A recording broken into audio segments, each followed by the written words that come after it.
the only way you'll ever get to go there. Yes? So in addition to actually going there and doing the stuff, we have to write like a paper or something on it? Yep. It's like a one-page thing, but yeah. And you need to have a photo of yourself there. And you have to sign in when you're there. But they'll talk to you about that. Like the Green Club people will walk you through it. It's not a big deal.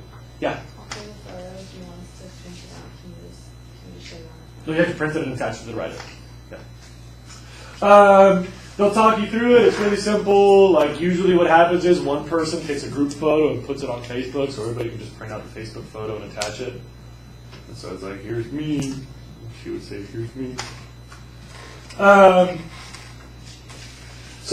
The details are on the paper, which usually lives on the upcoming events. Sarah put it on the whiteboard, so I'll leave it. But there it is. It's this Sunday from 9 to 12:30. How's it going with the Facebook thing? Has anybody had success where previously they failed? In period 1, everybody who couldn't find it found it now. And has anybody else failed to find it still? Like, I tried again and I still can't search for it. Okay, good news. At the end of the day, we'll talk about how to do extra credit. Finally, I'm going to stamp your assignment 1.1 during the film. I'm going to go pee and then I'll stamp your assignment. I'll wash my hands. When you show me homework, you start at the back page, like study goal number 8, and you just flip forward to the front, and I stamp over your name, period, assignment 1.1 in this case. I want to be really clear about something. You must have name, period, and assignment number in that corner of the paper to get credit, like it says.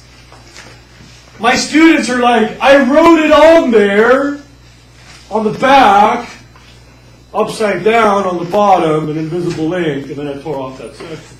But I wrote it on there. Like, I'm not doubting that it's your paper, that you wrote it on there. Let's just be really clear. My student aides are not like private investigators that are here to search for your data. My student aides are overworked. They'll get slammed with a stack of like 17,000 papers, and I'm going to give them about 1 hour to put them all in the grade book. And they just look for the stamp and name combo. If they don't find it, there goes your credit. So we got to make it easy for them. I want you to get your points, so I'm telling you how to do it. Name and period have to be in the top corner. That's why I stamp it. You start from the back, then we go to the front. Are there any questions about this?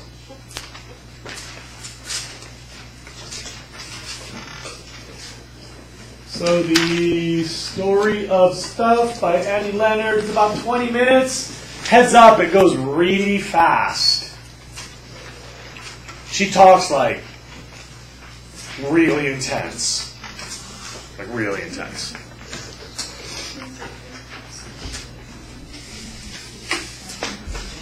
Are we on there?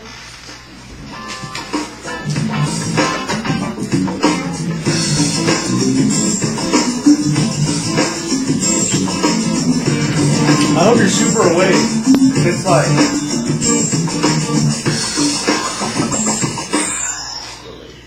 These, I got a little obsessed with mine. In fact, I got a little obsessed with all my stuff. It's fast. Have you ever wondered where all the stuff we buy comes from and where it goes when we throw it out?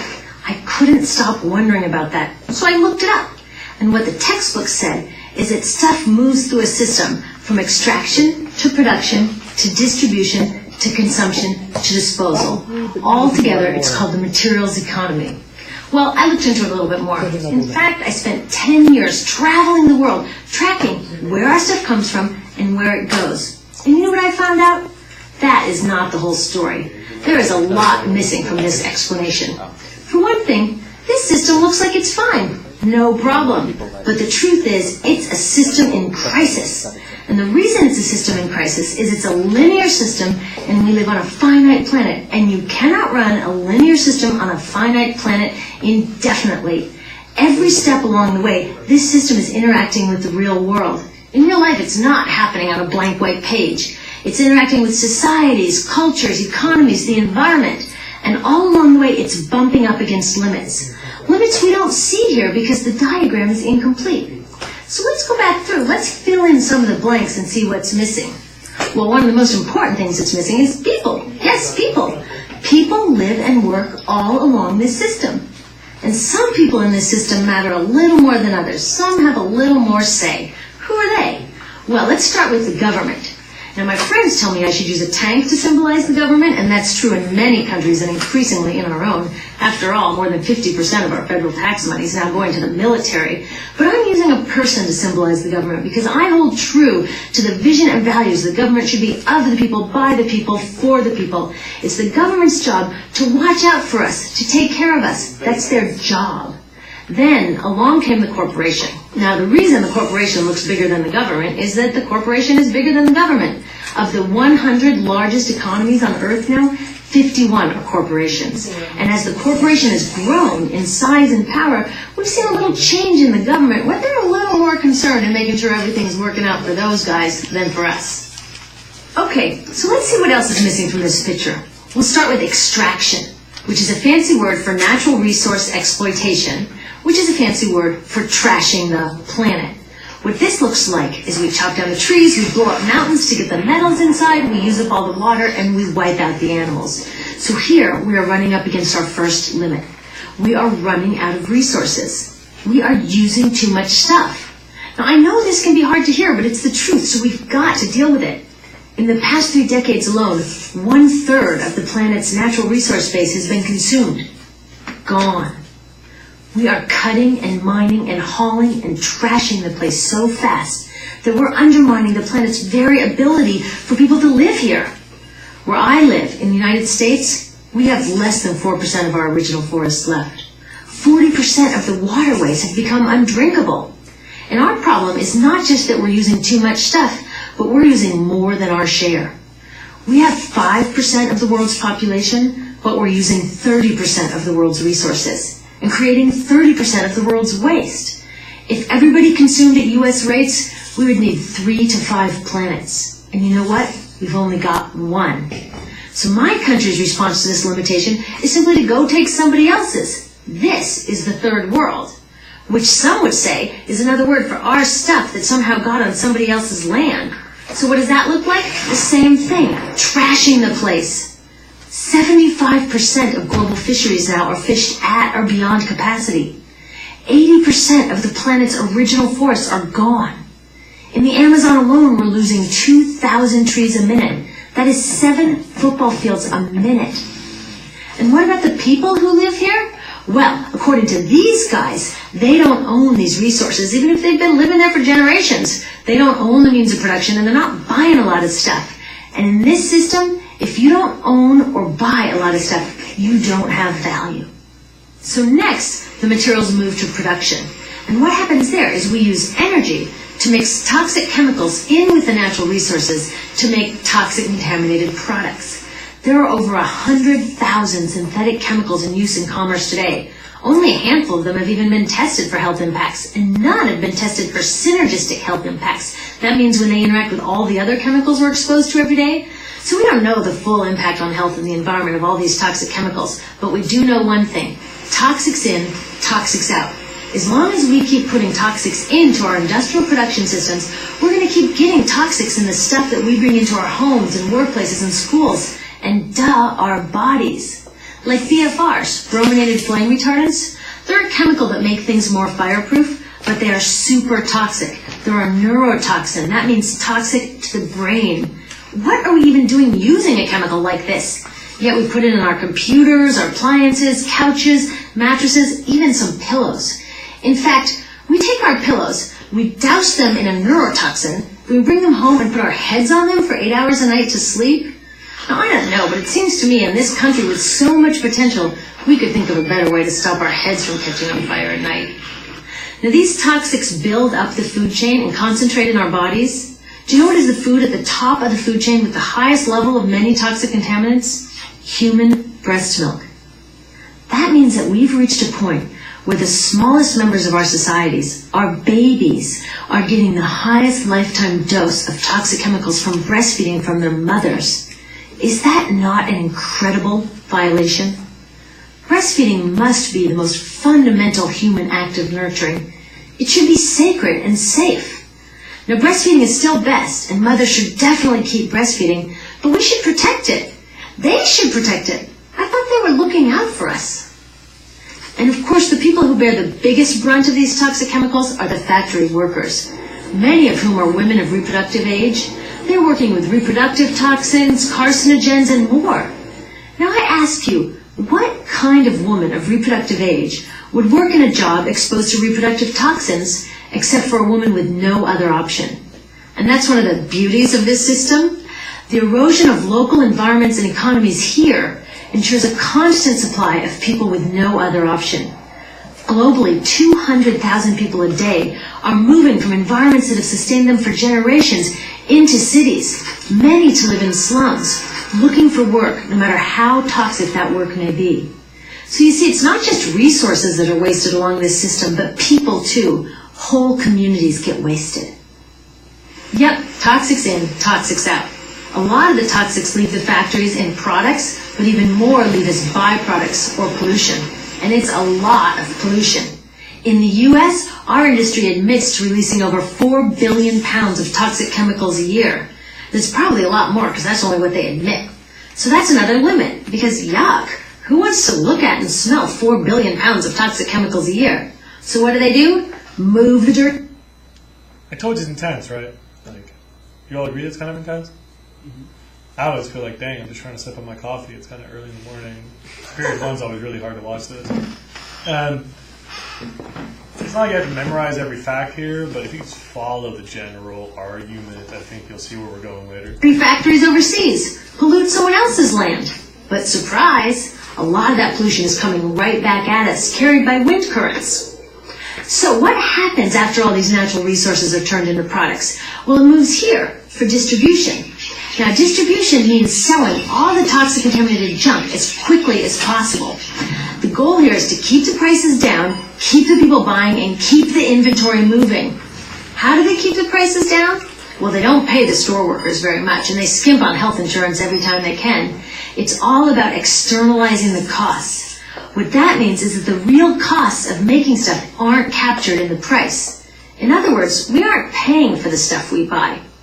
I was thinking about this the other day. I was walking to work and I wanted to listen to the news, so I popped into a Radio Shack to buy a radio. I found this cute little green radio for $4.99. I was standing there in line to buy this thing, and I was thinking, how could $4.99 possibly capture the cost of making this radio and getting it into my hands? The metal was probably mined in South Africa. The petroleum was probably drilled in Iraq. The plastics were probably produced in China. And maybe the whole thing was assembled by some 15-year-old in a maquiladora in Mexico.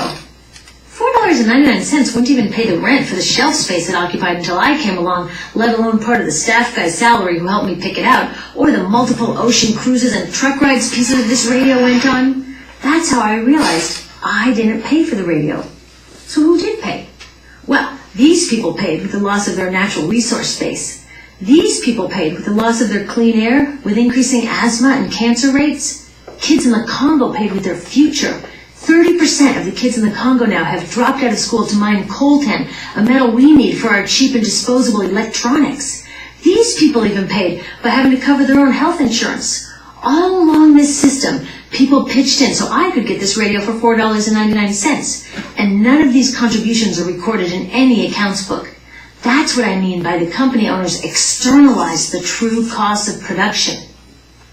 And that brings us to the golden arrow of consumption. This is the heart of the system, the engine that drives it. It is so important that protecting this arrow has become the top priority for both of these guys. That's why after 9/11, when our country was in shock, and President Bush could have suggested any number of appropriate things, to grieve, to pray, to hope. No, he said to shop, to shop.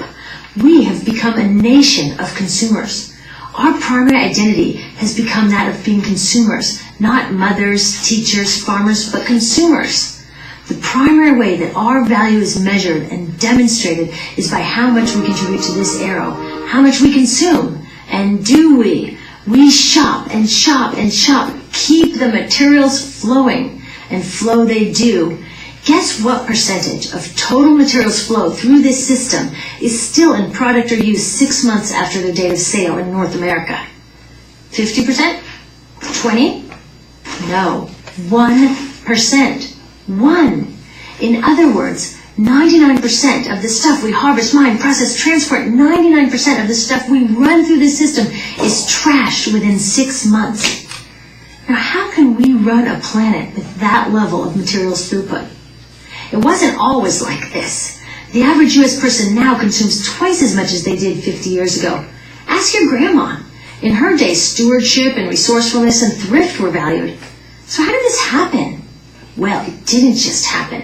It was designed. Shortly after World War II, these guys were figuring out how to ramp up the economy. Retailing analyst Victor Lebow articulated the solution that's become the norm for the whole system. He said, our enormously productive economy demands that we make consumption our way of life, that we convert the buying and use of goods into rituals, that we seek our spiritual satisfaction, our ego satisfaction in consumption. We need things consumed, burned up, replaced, and discarded at an ever-accelerating rate. President Eisenhower's Council of Economic Advisors chairman said that the American economy's ultimate purpose is to produce more consumer goods. More consumer goods? Our ultimate purpose? Not provide health care or education or safe transportation or sustainability or justice? Consumer goods? How did they get us to jump on board this program so enthusiastically? Well, 2 of their most effective strategies are planned obsolescence and perceived obsolescence. Planned obsolescence is another word for designed for the dump. It means they actually make stuff to be useless as quickly as possible, so we'll chuck it and buy a new one. It's obvious with things like plastic bags and coffee cups, but now it's even big stuff. Mops, DVDs, cameras, barbecues, even everything. Even computers. Have you noticed that when you buy a computer now, the technology is changing so fast that in just a couple of years, it's actually an impediment to communication? I was curious about this, so I opened up a big desktop computer to see what was inside.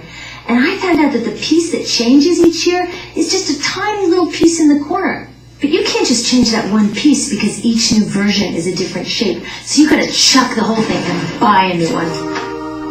So I was reading industrial design journals from the 1950s when planned obsolescence was really catching on. These designers are so open about it.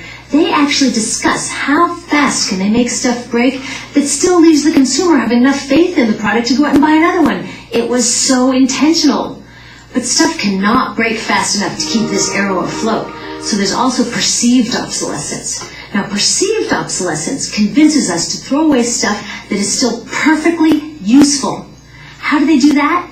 Well, they change the way the stuff looks. So if you bought your stuff a couple of years ago, everyone can tell that you haven't contributed to this arrow recently. And since the way we demonstrate our value is contributing to this arrow, it can be embarrassing. Like, I've had the same fat white computer monitor on my desk for 5 years. My coworker just got a new computer. She has a flat, shiny, sleek monitor. It matches her computer, it matches her phone, even her pen stand. She looks like she's driving in Spaceship Central, and I look like I'm on a washing machine on my desk. Fashion is another prime example of this. Have you ever wondered why women's shoe heels go from fat one year to skinny the next to fat to skinny? It's not because there's some debate about which heel structure is the most healthy for women's feet. It's because wearing fat heels in a skinny heel year shows everybody that you haven't contributed to that arrow as recently, so you're not as valuable as that person in skinny heels next to you, or more likely in some ad. It's to keep us buying new shoes. Advertisements and media in general plays a big role in this. Each of us in the U.S. is targeted with over 3,000 advertisements a day. We see more advertisements in 1 year than people 50 years ago saw in a lifetime. And if you think about it, what's the point of an ad except to make us unhappy with what we have? So 3,000 times a day, we're told our hair is wrong, our skin is wrong, our clothes are wrong, our furniture is wrong, our car is wrong, we are wrong, but it can all be made right if we just go shopping. Media also helps by hiding all of this and all of this. So the only part of the materials economy we see is the shopping. The extraction, production, and disposal all happens outside of our field of vision. So in the U.S., we have more stuff than ever before, but polls show that our national happiness is actually declining. Our national happiness peaked in the 1950s, the same time that this consumption mania exploded. Interesting coincidence. I think I know why. We have more stuff, but we have less time for the things that really make us happy. Friends, family, leisure time. We're working harder than ever. Some analysts say we have less leisure time than any time since feudal society. And do you know what the two main activities are that we do with the scant leisure time we have? Watch TV and shop.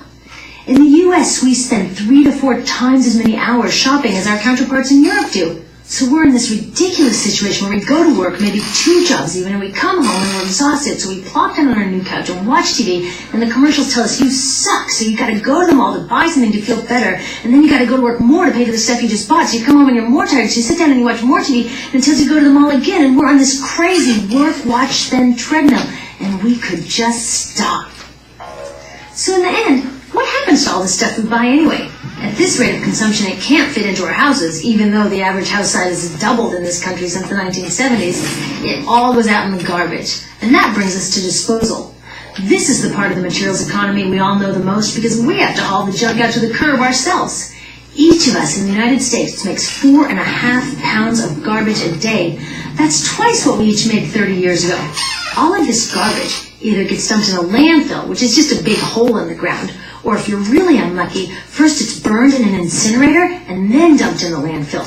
Either way, they both pollute the air, land, water, and don't forget, change the climate. Incineration is really bad. Remember those toxics back in the production stage? Well, burning the garbage releases the toxics up into the air. Even worse, it makes new super toxics, like dioxin. Dioxin is the most toxic man-made substance known to science, and incinerators are the #1 source of dioxin.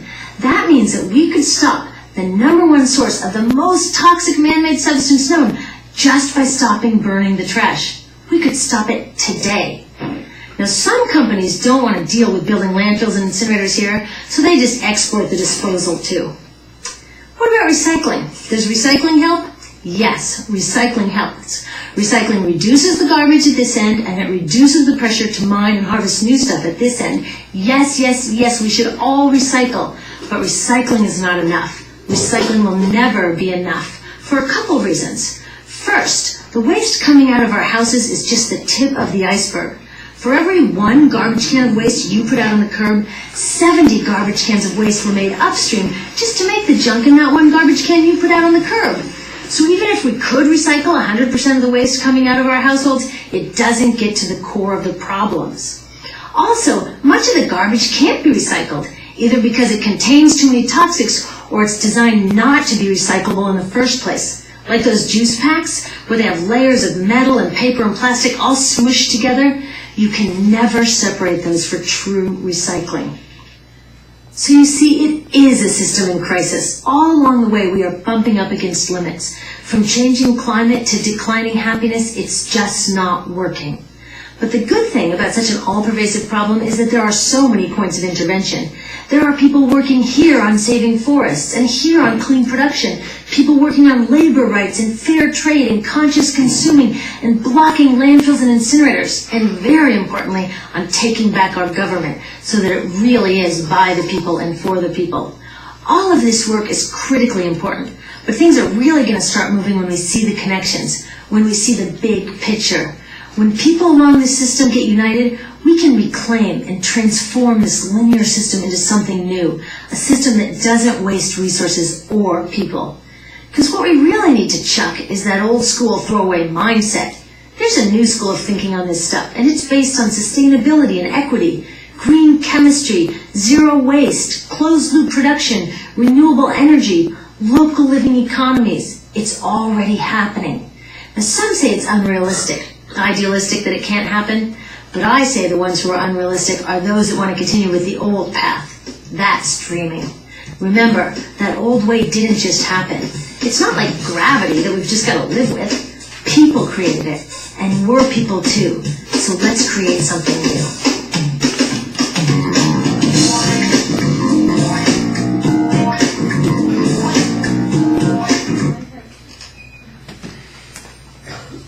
So A, kind of intense, B, slightly corny ending, C, what the hell is that soundtrack? D, like, admittedly, you know, like there are a couple points of clear bias that are frankly kind of propaganda. Like, we do spend a ton of money on military spending, more than all other countries combined, or about as much as all other countries combined. But that's not 50% of the federal budget, it's 50% of the discretionary federal budget, and that's a huge distinction, and they could have just said that. And so I understand that there's an opposing point of view, and I welcome people to challenge everything you hear everywhere you go, including me and everybody else too. But I'd like you to think of what was that one thing that really struck you as like, damn, yeah, gnarly. The one thing. 99% of the stuff gets broken in the first 6 months?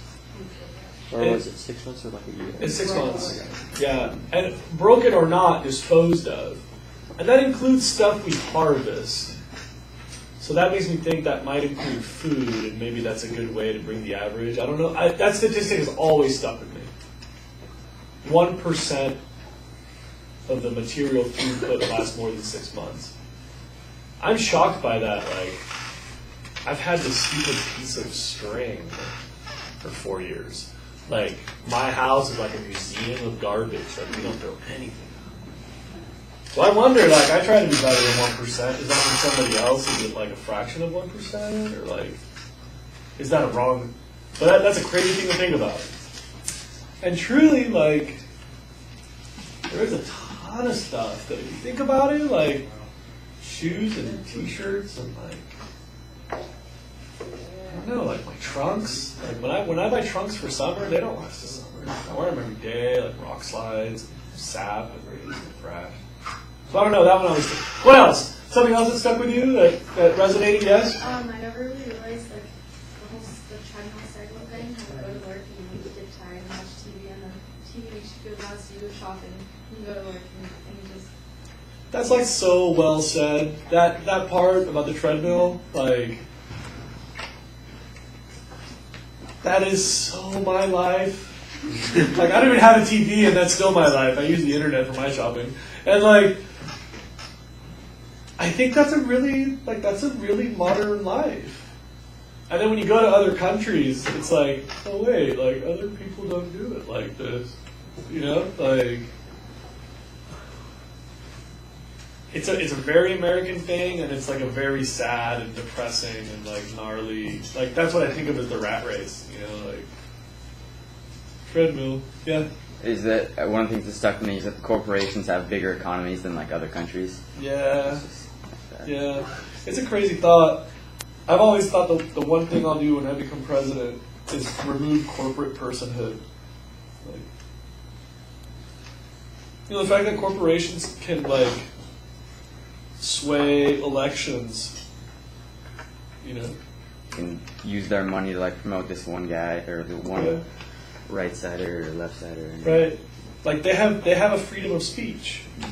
Like, but they're made up of people, and those people already have freedom of speech. How is this like super fund okay? Anyway, next. If only 3 of you found this movie interesting, I'm going to run out in traffic, so please save my life. Yes. The amount of toxins with indoor materials and put into the environment. Yeah, for sure. I think about the pillows. Yeah. Isn't there a better way to keep our heads from catching on fire? Yeah. Oh, the thing that was like every American uses like 4.5 pounds of trash. Produce a day. Yeah.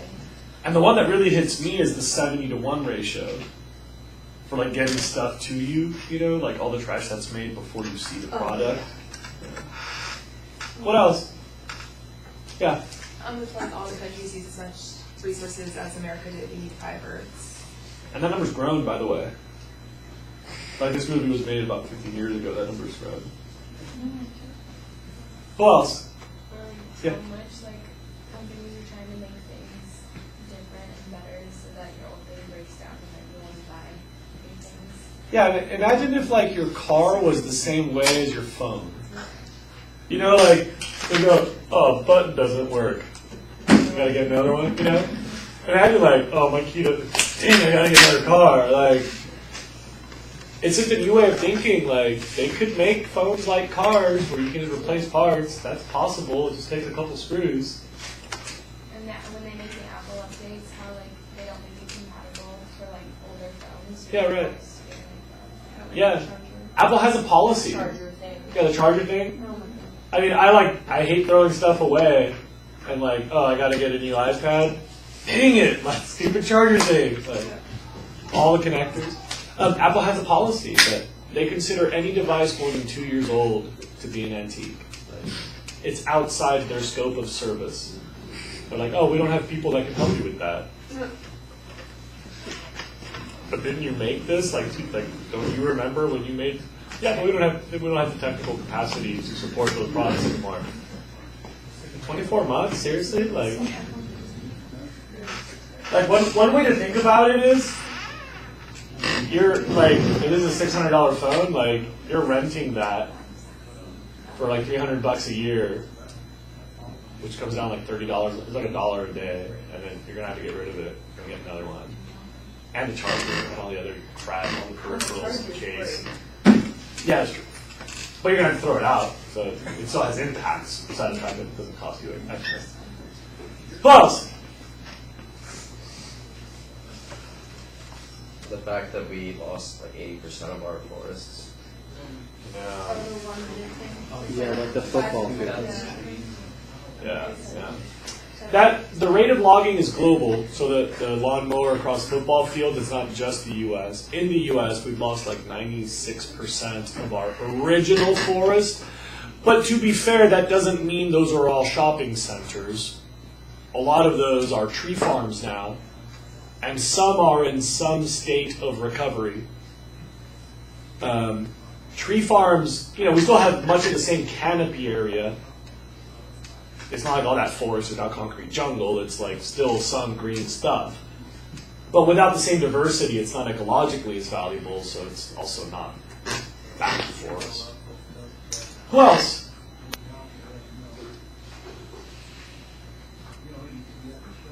Nothing else was engaging to you? Yes?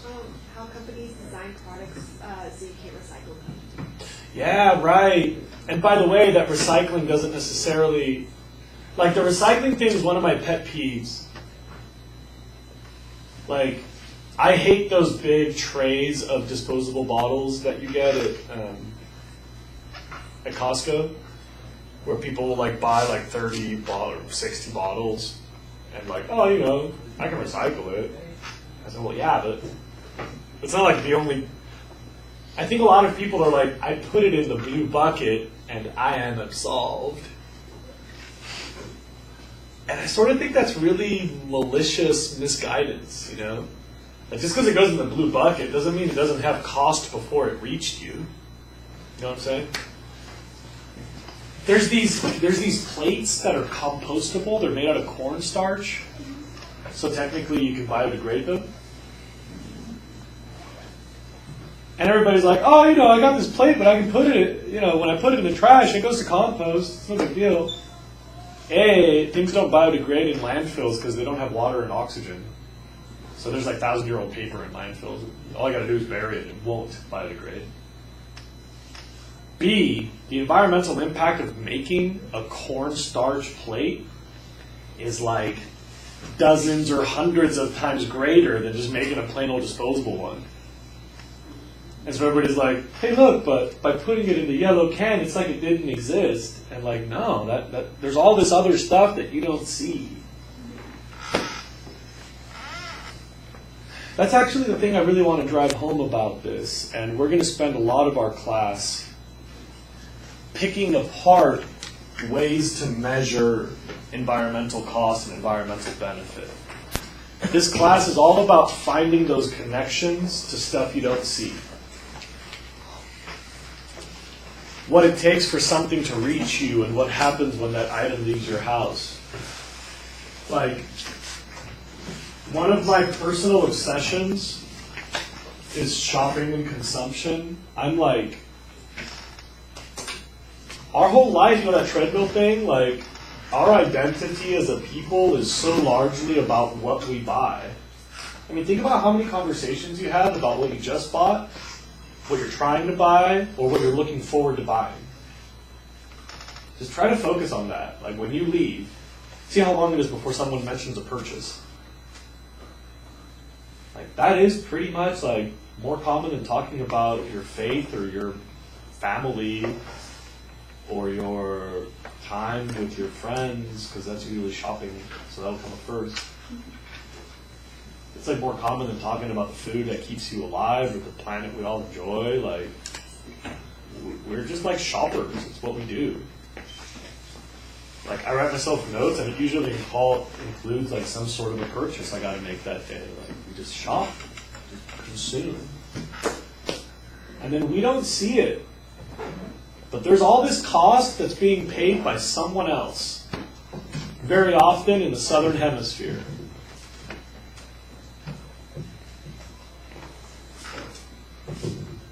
Like, we don't even, that's not part of our picture. We're just in this bubble of like shop, shop, shop, shop, shop, shop, shop. And then we do that treadmill thing. We're like, I'm going to go, like, oh, sure, I'll go buy that. And we go, I'll buy it. And oh, I can't pay for this because back to work.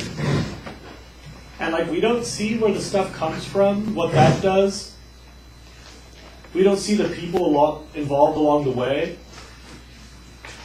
Like, when we go shopping, we don't even think about the human there. Like, what's your life like, and how does this place treat you? Like, do we ask people, like, should we support your boss? Like, is your boss pretty cool? Should I give your boss my money? We just go like, whatever, I got more shopping to do. Here you go, Walmart. Screw unions. Hate workers. I'm really into this topic, and I think it's a really big part of environmental science, because that's how we interact with the environment. Your number one environmental interaction is shopping.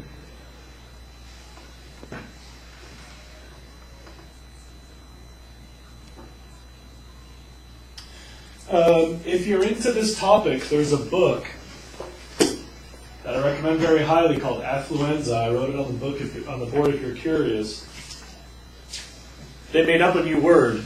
A painful, contagious, socially transmitted condition of overload, debt, anxiety, and waste resulting from the dogged pursuit of more stuff. Affluenza, like the disease of wealth. And it's a book about how our society has changed.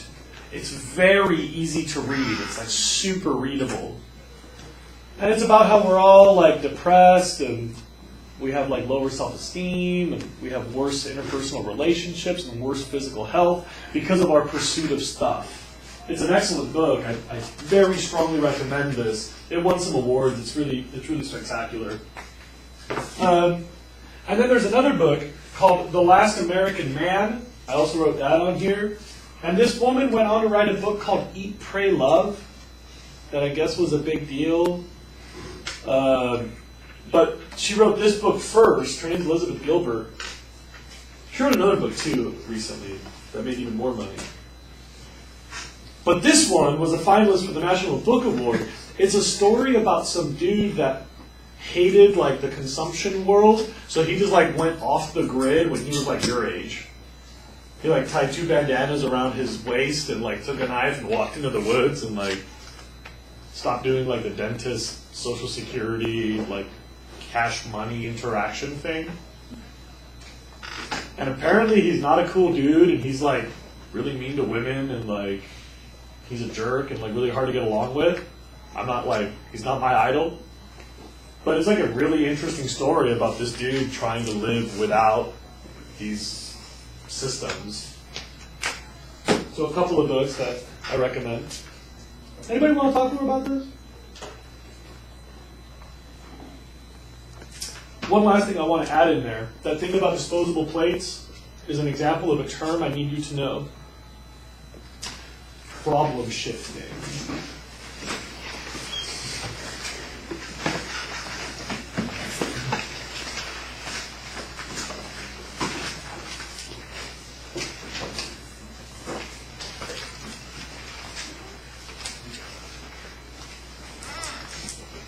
Problem shifting is where we solve a problem by moving the problem away to another issue. So, hey, are you worried about plastic bags? Here, buy a cotton bag. You don't have to worry about the trash part. Everybody goes, oh, okay, cool, no problem. But we've just shifted the problem. Now, instead of the disposal issue, we have the making bigger, heavier, more resource-intensive bags problem. You know what I'm saying by this? You shift the problem. It's like smoke and mirrors. Oh, disposable plates are bad? I'll solve that. Check it out. It's a compostable plate. And everybody goes, oh, yeah, okay.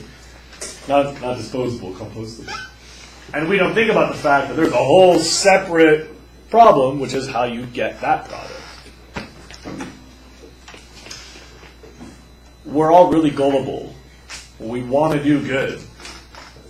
So as soon as you focus on a problem, somebody will be like, oh, I can solve that problem. Give me your money. I'll solve that problem. And we're like, yes, the only solution I know is to buy things. Let me buy a solution to this problem.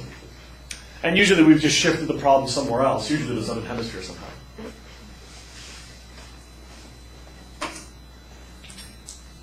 Okay, so it's called problem shifting. Finally, the last thing I want to do before we get to the nitty-gritty of the class, the last thing, is I want to show you how to turn in extra credit submissions. A few years ago, I started asking students for articles, and frankly, by now, I have too many to read. Yay. Frankly, I had too many to read. So they would turn in articles like this. They would format correctly, and then I would get like 1 gazillion per unit, and then I can look through these and go like, oh, that's an interesting issue for Europe, and like, oh, that's an interesting issue for transitions. But I have a lot of articles, so I don't need any more articles. I'm going to show you how to do this so you can all get extra credit. Watch. There's going to be all these little slips in a jar. They'll be available Monday. They're not available yet. Each slip. Is that one of my chickens?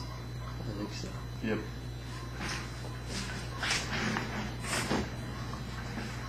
Look at that photo.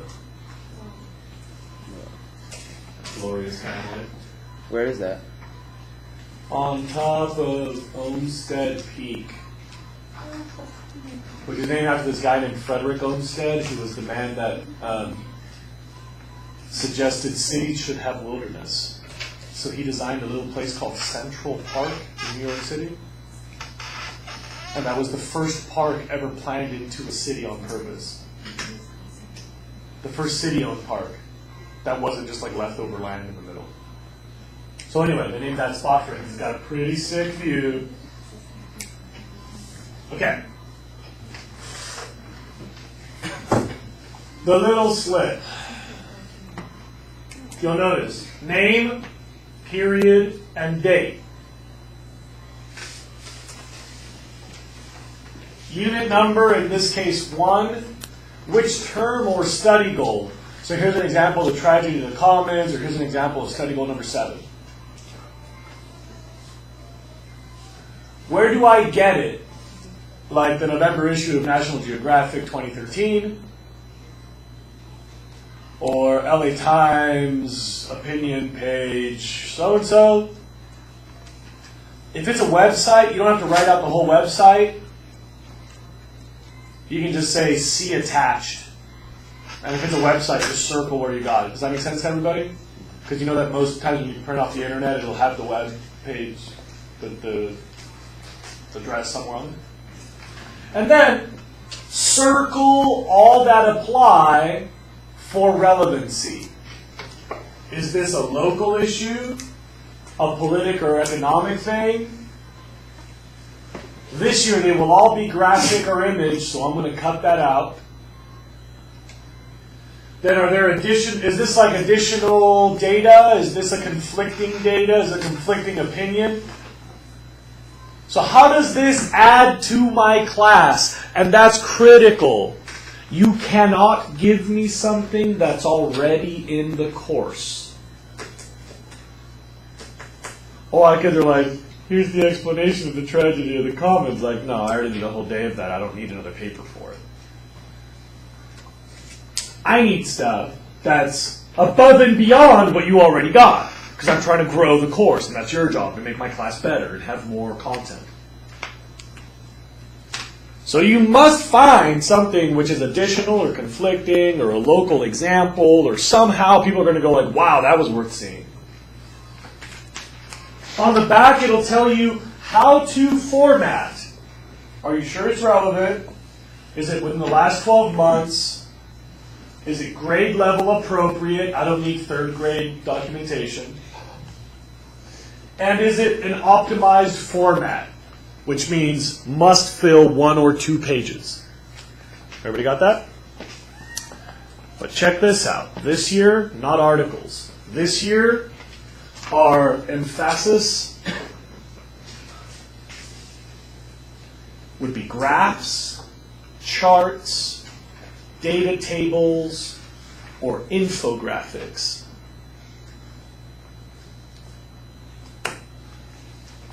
Something other than words.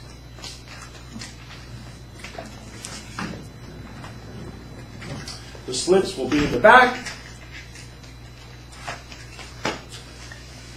Could it be like a graph with like an article like talking about it? Yeah, that's fine. I mean, usually if there's something interesting in writing about it, I'd like you to include that. If there's like an interesting discussion of data, for example, we need that. This shows that, you know, squirrels are necessary for diversity or something.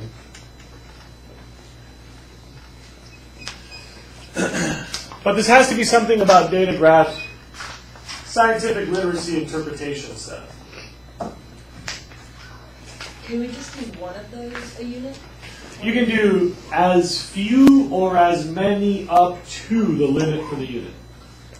And the limit for the unit, I think, depends on how many weeks are in the unit. It's 2 submissions per week or 2 points per week? 2 points per week, and they're both half a point? Right. Or 2. So you could do 4 submissions per week. So we're going to call unit 1 a 1-week unit, so you could do 4 submissions in this one. I guess unit 0 is a unit. Yeah, so look, unit 0 was about a week and unit 1 was a week. So I'd call it 4 possible and 4 possible. First and second. Oh, so for extra credit, since I went to the movie, so I could get like 1 point. And Yeah. Then, and then if I go to the grade thing, then I get 5 points? 4. Look, Plus that makes 5, yes. is there any limit in how much you can do? I've always meant to do that, but nobody's ever reached the number I was going to make the limit. So I wanted to make no more than 30% of an exam. So we can do as much as we can. But yeah, I think pretty much if you rack all that up, you're still 2, 4 points, 9 points. That's about 30% of, yeah. So that would be pretty much flirting with the maximum, so you could do all of these singularly. Okay. If I notice that someone's actually getting to the point of reaching that limit, I'll cut off, I'll make the unit total cut off then. Yeah. Yes? So we can turn in 4 for textbook and 4 for this week, the long names of it, or? Yes, this is all due the day of the exam. Thanks for asking. And so we could technically turn in 4 then? Is that what you're saying? 4 relevant to unit 1 and 4 relevant to unit 2, yes, because that's 2 points per unit. Or unit 0 and unit 1. Correct. Am I making sense? You can. Let me see if I can write this all down, because I think a lot of kids are just waking up to this conversation. You're not supposed to admit that, bro. Come on. Here we go. Here we go. Here we go. Here we go. Here we go. I want to try really hard. Watch this. Half point per submission.